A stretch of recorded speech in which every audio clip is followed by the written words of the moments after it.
En 2025, l'Afrique est un continent en ébullition. Des vents de changement soufflent, mais aussi des tempêtes de colère. Dans les rues de Yaoundé à Dar es Salaam, des cris montent, des hashtags enflamment les réseaux, des rapports d'ONG sonnent l'alarme. On parle de corruption, de répression, de fraudes électorales massives.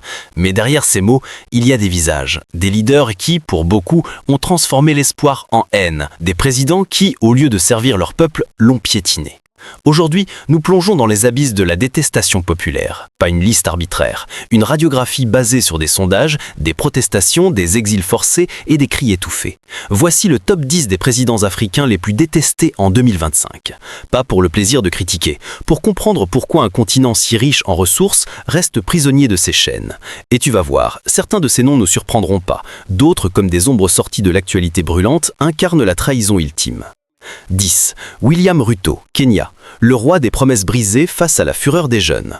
En 2022, William Ruto s'est présenté comme l'homme du peuple, le hustler, sorti de la pauvreté pour redresser le Kenya. Mais en 2025, après des hausses d'impôts impopulaires, une répression brutale des manifestations Gen Z, avec des centaines de morts selon les rapports, et des allégations de corruption galopante, il est devenu le symbole de la trahison. Les Kenyans l'accusent d'avoir vendu le pays aux intérêts étrangers, d'ignorer la misère économique et de transformer la police en machine à tuer. Sur les réseaux, il est surnommé le plus haï d'Afrique de l'Est, avec des campagnes comme Ruto Must Go qui ont mobilisé des millions. C'est une guerre générationnelle. Les jeunes, qui représentent 70% de la population, voient en lui non un leader mais un obstacle à leur avenir. Des analystes comme ceux de la BBC notent que sa cote de popularité a chuté à des niveaux historiquement bas, pire que ses prédécesseurs, faisant de lui un paria dans son propre pays. Un message clair, quand les promesses électorales se mutent en balles, la haine devient inévitable.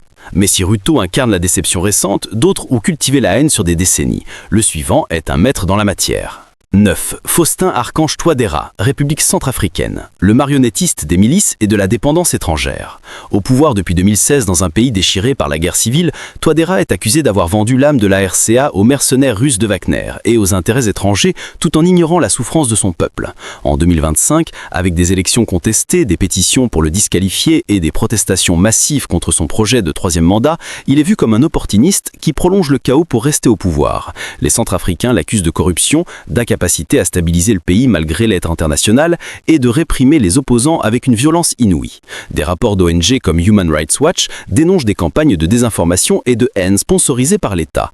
Sur le terrain, c'est la famine, les exactions des milices et une économie en ruine qui alimente la rage. Un acte de survie, dans un pays où la paix semble un mirage, Touadéra est perçu comme le principal obstacle à la reconstruction. De la Centrafrique instable au Tchad militarisé, la haine se nourrit de transitions truquées. 8. Mahamat Déby, Tchad, l'héritier du trône de fer entre répression et terme limite abolis. Fils d'Idriss Déby, Mahamat a pris le pouvoir en 2021 après la mort de son père, promettant une transition démocratique. Mais en 2025, avec des élections boycottées par l'opposition, l'arrestation de figures comme Success Masra, condamné à 20 ans pour incitation à la haine, et une réforme constitutionnelle abolissant les limites de mandat, il est haï pour perpétuer un régime militaire. Les Tchadiens l'accusent de réprimer les dissidents, de consolider un régime autoritaire et d'ignorer la pauvreté dans un pays riche en pétrole. Des experts comme ceux de Human Rights Watch alertent sur les risques pour la démocratie. Un message de défiance.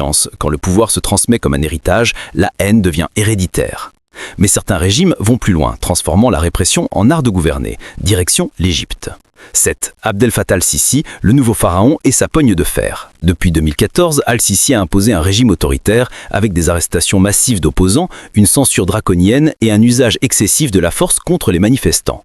En 2025, alors que l'économie s'effondre et que les méga-projets comme le nouveau canal de Suez drainent les ressources publiques, il est détesté pour avoir ruiné le pays tout en soutenant des alliances controversées avec Israël. Les Égyptiens l'accusent de corruption, de violation des droits de l'homme et d'avoir transformé l'Égypte en prison à ciel ouvert. Des analystes comme celle de Foreign Policy souligne comment ces politiques ont mené à une dette écrasante, un acte de résistance face à un leader qui se voit comme éternel, la haine et le cri des opprimés.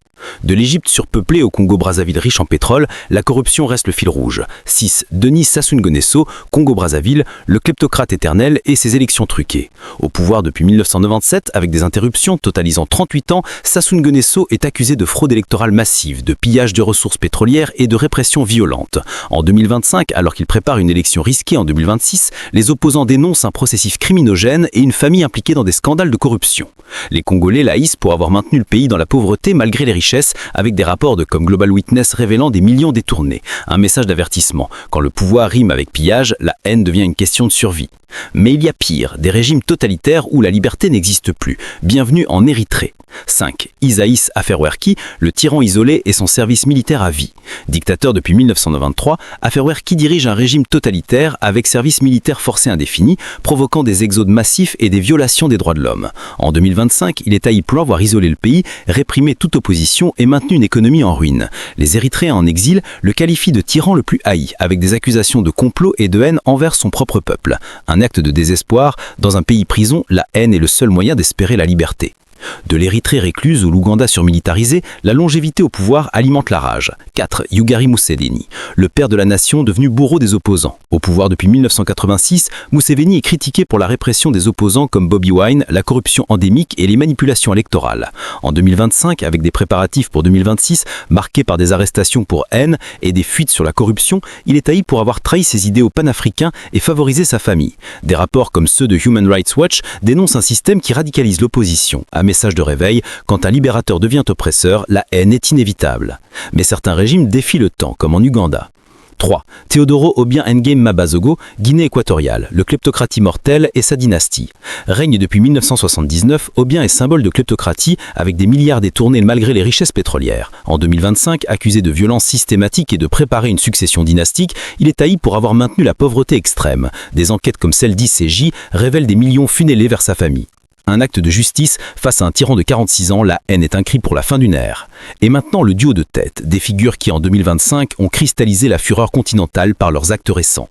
2. Samia Suluhu Hassan, Tanzanie, la réformatrice devenue dictatrice post-électorale. Initialement vue comme une bouffée d'air frais depuis 2021, Samia est devenue en 2025 la cible d'une haine viscérale après l'élection frauduleuse d'octobre, 96,66% des voix, exclusion de l'opposition comme Chadema, répression sanglante des protestations Gen Z avec des milliers de morts selon l'ONU. Accusée d'autoritarisme, de censure, blocage de X et TikTok et de népotisme croissant, elle est surnommée Idi Amin Mama sur les réseaux, avec hashtag Samia Must Go viral. Des rapports comme ceux de la BBC et DW dénoncent une victoire entachée de sang et de fraude, un tournant tragique. Quand la Suluhu promise se mute en terreur, la haine explose. Et enfin, le numéro 1, le symbole ultime de la longévité toxique. 1. Paul Biya, Cameroun, le président fantôme et son règne de terreur éternelle. Au pouvoir depuis 1982, à 92 ans en 2025, Biya est accusé de corruption massive, de népotisme et d'ignorer la crise anglophone. Après une élection volée en octobre, marquée par des protestations mortelles, des rejets d'opposition et des accusations de fraude, il est haï pour ses absences prolongées et sa répression. Surnommé président fantôme, il est cible de hashtag Biya Must Go avec des rapports d'Al Jazeera et BBC sur des violences post-électorales. Un légat empoisonné. 43 ans de règne ont transformé l'espoir en haine collective. Corruption, répression, fraude, longévité abusive. Ces 10 présidents ne sont pas juste des leaders contestés. Ils incarnent un système qui étouffe l'Afrique. Une philosophie de pouvoir absolu qui prive des générations de leur avenir. En 2025, les peuples se lèvent, des rues au réseau. La question n'est plus si, mais quand le changement viendra. Et toi, en penses-tu quoi? Quel président t'a le plus choqué dans cette liste? Selon toi, l'Afrique peut-elle briser ses chaînes en 2026?